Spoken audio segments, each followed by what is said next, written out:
AG office में विकास बराला की नियुक्ति को लेकर बहुत ज़्यादा घमासान मचा और अब सरकार ने यू टर्न लेते हुए इसको फैसले को वापस ले लिया है। जो नियुक्ति की गई थी अब उस नियुक्ति को हटा दिया गया। हमारे साथ बात करने के लिए कांग्रेस की जो मौजूदा एमएलए जैसे समय मौजूद हैं। सर, आप किस तरीके से देखते हैं सरकार का यू टर्न? पहले नियुक्ति विवाद इस पर खड़ा होता है, विपक्ष जमकर इसको लेकर इस मुद्दे को भुनाता है और अब इसके ऊपर पूरा यू टर्न सरकार लेती है।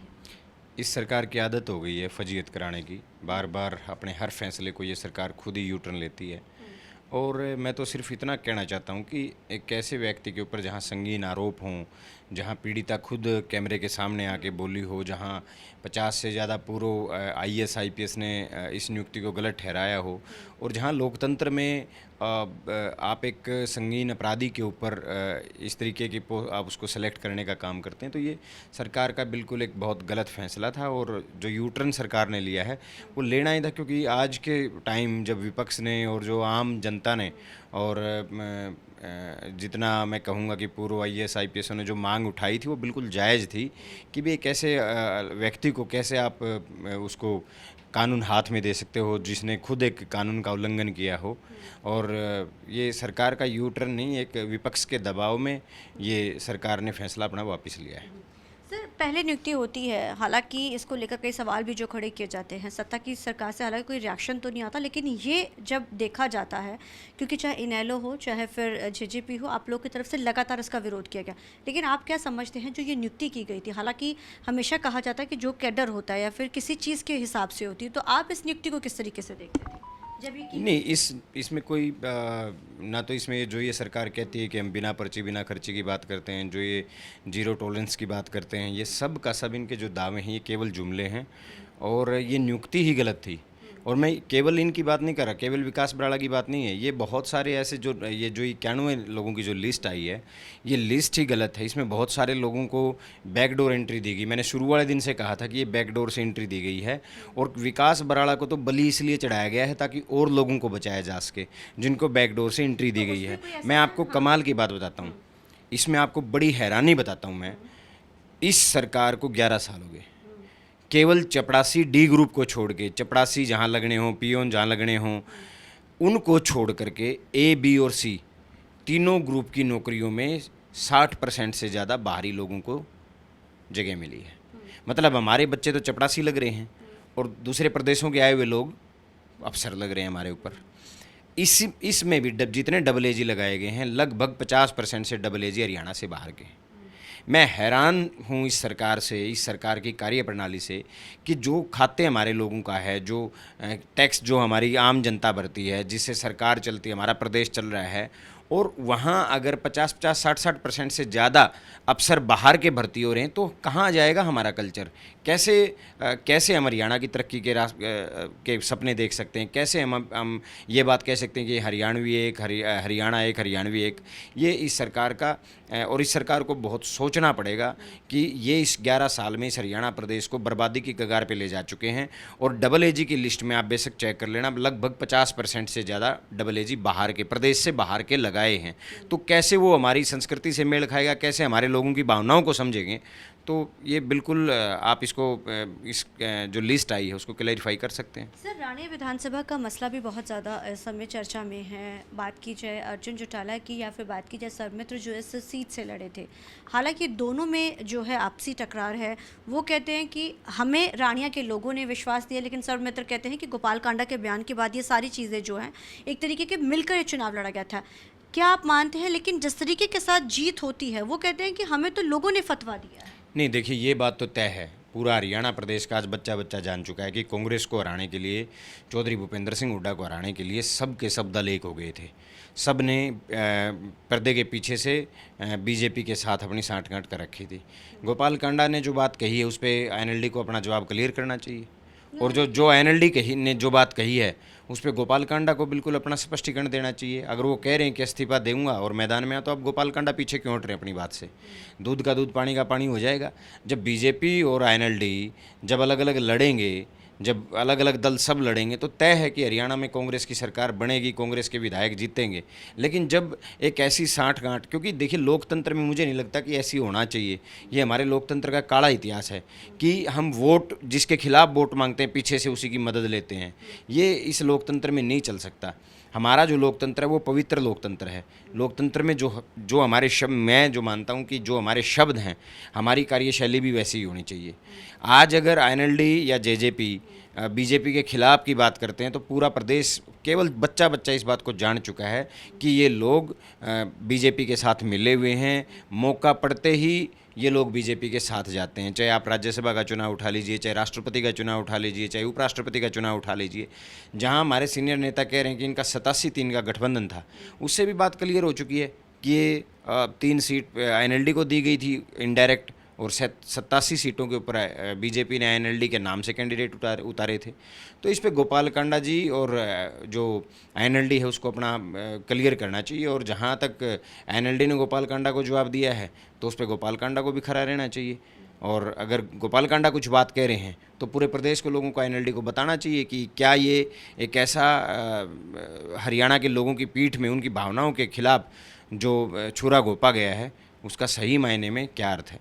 सर, संसद में लगातार बहस चल रही है, राज्यसभा लोकसभा में ऑपरेशन सिंदूर को लेकर और जो आतंकी ढेर किए गए हैं जिस तरीके के साथ, उसके बारे में भी जो गृह मंत्री अमित शाह की तरफ से संसद में कहा गया। लेकिन बात यहाँ ये होती है कि जब शशि थरूर को कांग्रेस की तरफ से जो बुलारों की लिस्ट है उसमें वो नहीं थे, हालांकि वो इस पूरे मामले को लेकर वो कई जगहों पर दौरे पर रहे। इसको लेकर जो चंडीगढ़ के सांसद हैं उन्होंने एक ट्वीट किया।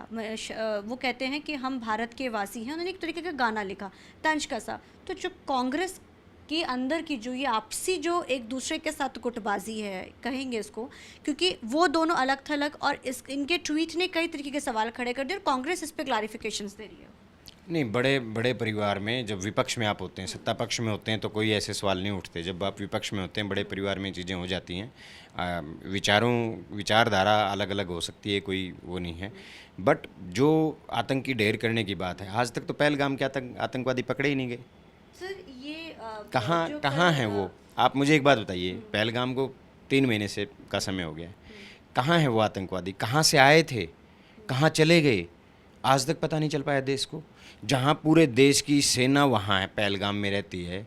1 घंटे तक गोलियाँ चलती रही, कोई उनको बचाने नहीं आया, कोई एम्बुलेंस सर्विस वहाँ नहीं पहुँची। तो ये क्या था? मतलब हम ये कहना चाहते हैं कि ये पाकिस्तान ने किया, बट ये उनको चूक, जो सुरक्षा में चूक, वो किसकी जिम्मेदारी थी? जो सुरक्षा में चूक हुई वो जिम्मेदारी जब वहाँ के राज्यपाल कह चुके हैं कि सुरक्षा में बहुत बड़ी चूक हुई, तो देश के प्रधानमंत्री जिम्मेवारी क्यों नहीं लेते? देश के रक्षा मंत्री जिम्मेवारी क्यों नहीं लेते? सबसे बड़ी जिम्मेवारी तो देश के गृह मंत्री की बनती है। वो खड़े होकर अपना इस्तीफा क्यों नहीं देते कि भाई ये मेरी चूक थी, जिससे अभी जैसे ऑपरेशन चला पहलगाम का, अभी बिल्कुल कल रात की ही बात है सर, वो 3 ढेर किए गए हैं और इसकी जानकारी जो चंडीगढ़ के अंदर जो बना हुआ है दफ्तर, उससे वो मतलब इनको सौंपी गई थी कि जांच उनके जब शिनाख्त की गई तो उनको ढेर किया गया है। तो इसी को लेकर ही सवाल है कि, और हालांकि उन्होंने ये सिर्फ जानकारी वहाँ दी है संसद में आज, लेकिन जिस तरीके के साथ आपके 2 ही जो सांसद हैं वो ही कांग्रेस के खिलाफ ट्वीट कर रहे हैं क्योंकि बोलने का मौका नहीं दिया जा रहा है। नहीं, चलिए, मौका तो एक अलग इशू है, मैं उन पे नहीं जाऊंगा। मैं तो देश की बात, प्रदेश की बात कर सकता हूँ। वो देश जानना चाहता है कि जहाँ पहलगाम में 26 निर्दोष देशवासियों को मारा गया, उनके हत्यारे कौन थे, कैसे वो देश में आए। आज तक पुलवामा अटैक कैसे हुआ, आज तक नरेंद्र मोदी की सरकार ये पता नहीं कर पाई कि इतना बड़ा RDX का जखीरा कैसे आया। पहलगाम पे भी हम जानना चाहते हैं कि पहलगाम में कैसे इतने आतंकवादी आए, और इतने, मैं ये कह सकता हूँ कि पहलगाम के आसपास तो इतनी सेना है, फिर ये 1 घंटे से ज़्यादा का समय क्यों लगा उनको एम्बुलेंस सर्विस देने में, और वो आतंकवादी आज तक पकड़े क्यों नहीं गए। दूसरा मेरा ये है सवाल इसके ऊपर कि नरेंद्र मोदी जी, पहलगाम हमला हुआ, पहलगाम के शहीदों के पास जाने के बजाय बिहार में भाषण देने जाते हैं और रैली से बड़ा कड़क संदेश देते हैं। 28 बार ट्रंप ये बात बोल चुके हैं कि मैंने व्यापार की धमकी दे करके समझौता कराया है भारत पाकिस्तान के बीच में। नरेंद्र मोदी चुप हैं। क्या ये भारत की अस्मिता के ऊपर लगातार तंज नहीं कसे जा रहे? क्या हमारी भारत की जो अस्मिता है उसके ऊपर बार बार प्रहार नहीं किया जा रहा? नरेंद्र मोदी जी को जवाब देना पड़ेगा। संसद में जब ये लगा कि आज पूरे दिन संसद में पहलगाम के ऊपर बहस होगी, तो एक खबर आती है कि 3 आतंकवादी ढेर कर दिए गए। पता नहीं कौन से आतंकवादी ढेर किए गए। देश तो पहलगाम के आतंकवादियों की को चाहता है कि जो पहलगाम के जो आतंकवादी थे उन वो कहाँ हैं। देश चाहता है कि उनके सर काटे जाएं, उनके सर में गोलियां मारी जाएं, ताकि उन 26 जो निर्दोष लोगों को, हिंदुस्तानियों को मारा गया था, उनकी आत्मा को कम से कम शांति मिल सर, सके। ये वही 3 का जिक्र कर रहे हैं वो लोग, भी वही 3 है। ये जो स्केच जारी हुए हैं, ये तो अभी ना तो देश की सेना ने माना है कि ये वही हैं, और जहाँ देश की सेना जब कोई बात कहती है तो ये लोग नकारने का काम करते हैं। हमारी फ़ौज ने तो पूरी तैयारी कर ली थी। पहलगाम के ऊपर जब हमला किया गया, जब फ़ौज ने जवाबी कार्रवाई की, तो फ़ौज तो पीओके की तरफ बढ़ रही थी। इन्होंने ट्रंप ने जो अपने भाई को, नरेंद्र मोदी को, कहा कि चुप हो जाओ, अगर नहीं रुके तो मैं व्यापार नहीं करूँगा। आज हिंदुस्तान इतनी बड़ी अर्थव्यवस्था है कि पूरी दुनिया को हिंदुस्तान से डरना चाहिए, लेकिन ये डरे बैठे हैं अमेरिका से। आज व्यापार का केंद्र हिंदुस्तान है, ना कि हिंदुस्तान के लिए अमेरिका ज़रूरी है। हिंदुस्तान के लिए हिंदुस्तान की अस्मिता ज़रूरी है, हिंदुस्तान के लोगों की सुरक्षा ज़रूरी है। तो आज जो हालात हैं, जो हालात बने हुए, वो केवल इस बात के कि विपक्ष जो सवाल कर रहा है, जो कांग्रेस जो सवाल कर रही है, संसद के अंदर जितने सवाल किए जा रहे हैं, जहाँ राजनाथ सिंह जी खड़े होकर कहते हैं देश के रक्षा मंत्री हैं, बड़ी शर्म की बात है। हमारा कश्मीर शुरू से मुद्दा रहा है। पाक अधिकृत कश्मीर हम लेना चाहते हैं, वो हमारा हिस्सा है, लेकिन वो पीओके, वो कहते हैं कि पीओके लेने की हमारी लड़ाई नहीं है। क्यों नहीं है? होनी चाहिए पीओके की लड़ाई। वो कह रहे हैं कि हमें किसी को हमने मारना नहीं था, मारना चाहिए था उन आतंकवादियों को जिन्होंने आज तक अनेकों सैनिकों को शहीद कर दिया। देश में 26 निर्दोष लोगों को शहीद कर दिया गया। ये हमारा मकसद होना चाहिए था, पीओके लेना भी, और उन आतंकवादियों को, हर पाकिस्तान में छिपे हर आतंकवादी को मारने का। और जब तक पाकिस्तान से एक एक आतंकवादी नहीं मारा जाता, तब तक ये लड़ाई नहीं रुकनी चाहिए थी।